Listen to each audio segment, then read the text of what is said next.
아니 제가 좀 전에 말씀 이렇게 나눈 거 보니까 실버 타운을 들어가려면 돈 걱정이 되잖아요. 그쵸. 그런데 보통 아파트가 한 채 있는 분들은 영목이지론을 쓰면 네, 거기에 네. 들어가는 월 비용을 좀 감안할 수가 있어요. 그래요. 앞으로 그런 제도들이 많이 나올 거고 이제 사실 나이가 노후에 자산을 불리는 여러 가지 방법 수없이 많은 방법들이 있겠지만 제가 부동산적으로만 얘기하면 우리가 젊었을 때는 좀 공격적인 투자 좀 실패를 하더라도 과감한 투자들을 해서 자산 증식을 해왔고 특히 부동산이 급등하던 시절 그 전에 부동산을 사신 분들은 그 맛을 보신 분들이죠.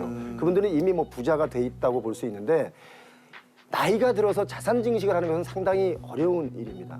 그래서 자산 증식은 사실 젊었을 때 하는 거고요. 나이 들어서는 리스크 관리가 자산 증식의 일부다. 리스크 관리. 그러니까 리스크 관리를 잘 하는 것 자체도 시간이 지나면 그것이 증식된 효과가 나오기 때문에 리스크 관리하는 것이 우선이지 내가 가진 돈을 어떻게 더 불려볼까라고 하다가는 오히려 패자가 될 수 있다. 리스크라면 예를 들어서 여러 가지 잘못 투자를 하게 되면 우리 여러 가지 사태도 많이 받지 않습니까? 맞아요. 라임 사태도 받고 또 부동산 하락 시기에 어떤 사람은 송파의 아파트를 27억 주고 샀는데 제가 분명히 사지 말라 그랬거든요. 그 시기에. 그런데 1년 반 있다가 바로 20억으로 살 수 있으니까 이 7억의 갭 차이는 얼마나 내가 공부를 했느냐, 민감하게 받아들였느냐에 따라 차이가 있기 때문에 27억에 산 분보다는 20억에 산 분이 어때요? 리스크 관리를 잘해서 오히려 그만큼의 갭으로 돈을 번 거라고 볼 수 있겠잖아요. 내가 가지고 있는 돈을 덜 쓰고 재화를 얻었으니까 그것만 해도 충분히 자산 증식에 효과가 있다. 그래서 연세가 드실 때는 너무 공격적인 투자보다는 좀 방어적으로 리스크를 관리하는 것이 더 우선적이다. 이해되셨죠? 예.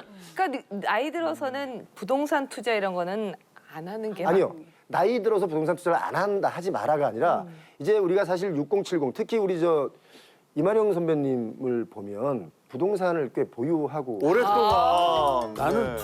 투기가 아니라 투자 너무 오래돼갖고 그렇지 너무 오랫동안 묵혀 있는 좋대. 된장 같은 그런 건물 있잖아요.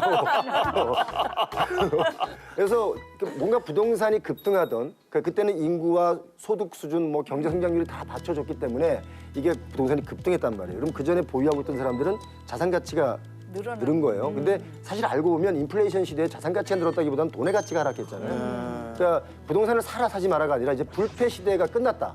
그래. 그래서 불패인 지역도 있지만 필패인 지역도 있다.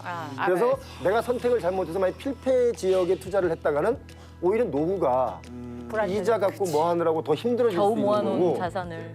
이걸 놓치면 무자비하게 어디 분양 사무실 들어갔다가 그래 누구 괜찮다 그러면 따라 들어가서.